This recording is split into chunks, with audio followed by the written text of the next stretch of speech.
Evo ovako ekipa, dobrodošli u moj novi video. Prošlo je više od 4 mjeseca od kad sam snimio zadnji video i jednostavno u ovih 4 mjeseca se puno toga izdešavalo. Od toga da smo se mi preselili u novi stan, da smo predali stari stan, da smo imali dosta onako privatnih stvari. Jednostavno mi YouTube u ovih zadnjih 4 mjeseca nije bio prioritet i nisam iskreno imao niti volje, niti neke motivacije da snimamo u YouTube-u.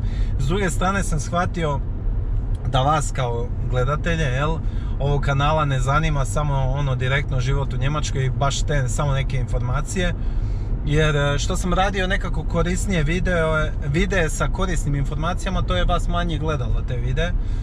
A iskreno mislim da postoji puno bolji kanali na ovoj platformi, kao što su, ne znam, što se tiče samih informacija o životu u Njemačkoj, kao što je Projekt Njemačka ili Ausländer kanal, gdje možete dobiti jako puno onako korisnih informacija ukoliko živite u Njemačkoj ili želite se preseliti u Njemačku. Što se tiče mene, kažem, dosta toga se izdešavalo zadnjih nekoliko mjeseci i jednostavno mi je u jednu ruku i žao možda što nisam snimao sve to što se dešavalo sa preseljenjem, sa odlaskom u novi stan, sa rješavanjem starog stana, koliko to sve koštalo, kako to sve izgledalo. Kažem, u jednu ruku mi je žao što ništa od toga nisam snimio, ali u drugu ruku mi je i drago jer sam bio fokusiran onako, ajmo reći, na važnije stvari u životu, a ne samo na YouTube. Ja sad trenutno idem na tehnički pregled sa našim BMW-om. Inače, ovaj auto, ovo je prvi tehnički pregled od kad smo ga kupili. Prošle su 2 godine. Ništa, idem do tehničkog pa ću vam tamo nastaviti dalje pričat kakvi su planovi što se tiče ovog kanala dalje.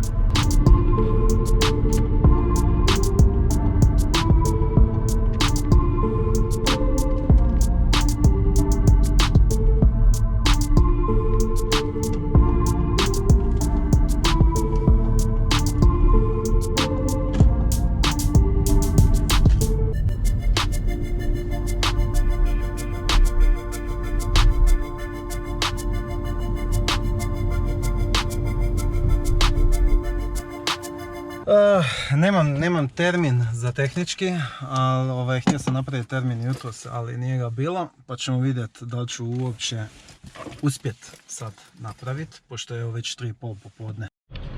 Evo, ako vam treba van vesta, ovdje je jeftinija nego bilo gdje drugdje da ju kupite, 2,95.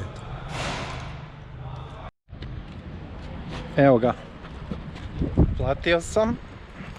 Šta mislite, koliko dođe tehnički pregled za ovog BMW-a? 139 eura. Mislim, s obzirom da tehnički pregled u Njemačkoj radite svake 2, ili ako kupite novo auto čak prve 3 godine ne radite tehnički pregled, mislim da je to ok cijena.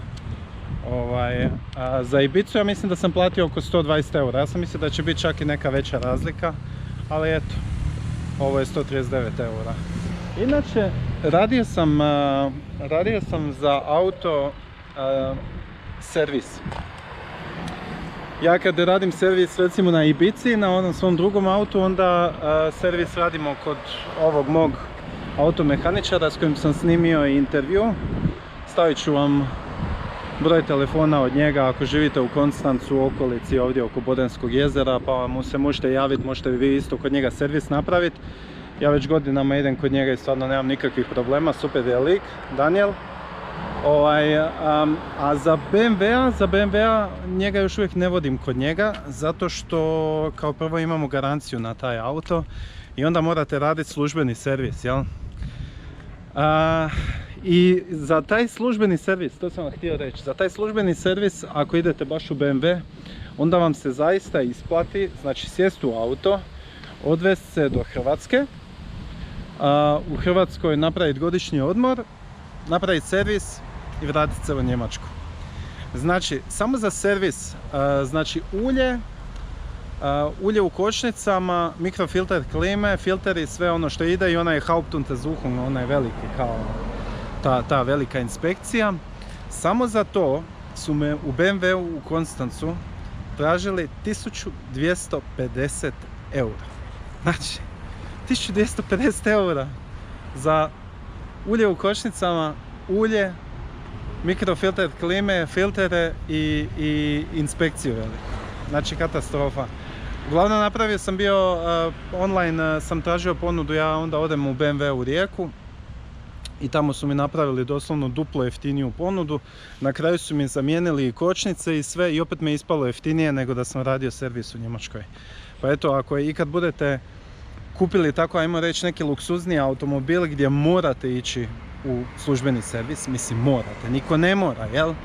Ali ako imate taj garanciju, onda najčešće morate ići u njihov servis, onda vam se definitivno isplati otići u Hrvatsku i onda tamo napraviti to, jer vam je zaista puno jeftinije. Što se tiče ovog, kažem, drugog auta, njega ja imam svog mehaničara gdje sam super zadovoljan, tako da o tome uopće ne moram ni razmišljati. Da se mi malo vratimo na temu YouTube-a. Nisam snimao 4 mjeseca ništa, jer jednostavno, kako bi rekao, u jednu ruku, ne bih rekao izgubio sam motivaciju, šta tu imaš izgubiti motivaciju, nego ono, trudio sam se na početku godine, sam rekao ajde sad ću snimati svaki dan videe da vidim kako će to doći publici, da li će se to svidjeti ljudima, vama koji gledate ovaj moj kanal. I onda sam skužio izbacivao sam preko 20 dana, svaki dan po jedan video i inače, ako vi izbacujete svaki dan video na YouTube-u, inače vama publika raste, broj pregleda raste, broj subscribera, pretplatnika raste. No međutim, shvatio sam što više ja udaram po toj nekoj temi o Njemačkoj i samo neke te teme o Njemačkoj i te, kako bi ja rekao, teške teme, to je vas u stvari sve manje i manje gledalo i shvatio sam, nekako me to demotiviralo, kako bi rekao, znaš, trudiš se svaki dan, snimi taj neki video, izbaci neki sadržaj i onda na kraju krajeva to niko ne pogleda, jel? I rekao sam, ok, sad neću onda jedno vrijeme snimat ništa, bez obzira na to što smo, kažem, imali to preseljenje i sve te nekakve zanimljive stvari bi bile, rekao sam da jednostavno neću ništa snimat i kad krenem snimat ću samo neke stvari koje baš su meni gušt. I onda sam počeo razmišljati o tome, ok, šta ja volim da bi se ljudima isto svidjelo i shvatio sam da ću na kraju krajeva i snimat i radit samo kad budem nešto zaista htio i ono što zaista budem volio. A ja jako volim putovat, jako volim jest hranu i na kraju krajeva ne mogu reći da više neću snimat ni jedan video vezan u život u Njemačkoj, jer na kraju krajeva i živim u Njemačkoj, tako se i stvorio ovaj kanal, ali to neće biti glavna tema ovog kanala, jer jednostavno mislim da je kako bi rekao, YouTube je jednostavno zasićen sa tom temom, a ima i puno boljih i korisnijih kanala, kao što sam vam već rekao, tipa kanal Projekat Njemačka, kanal Auslander, gdje vi imate, ne znam, baš te neke teške teme kao što je viza u Njemačkoj, odgovore na koje vam ja jednostavno ne mogu dati, to je pitanje na koje vam ja jednostavno ne mogu dati odgovor. Uglavnom, bilo bi mi jako drago da, bez obzira na to što možda neću biti tako konstantan i možda neće biti samo tema života u Njemačkoj, nego će biti više tema hrane, bit će više tema nekakvih testiranja, bit će više tema nekakvih putovanja i svega toga. Bilo bi mi opet drago da ostanete vjerni ovom kanalu i da naravno i dalje pratite moj kanal. I eto, to je bilo to. Ja ću sad pričekat da napravi tehnički, evo ulazi Čiko u moj auto, da napravi tehnički i onda ja odoh oprat auto, malo ga sredit i to je to. Ništa, dragi ljudi, mi se onda vidimo u jednom od idućih videa, a dotad mi ostanite zdravi, živi, veseli i to je to, vidimo se. Ćao!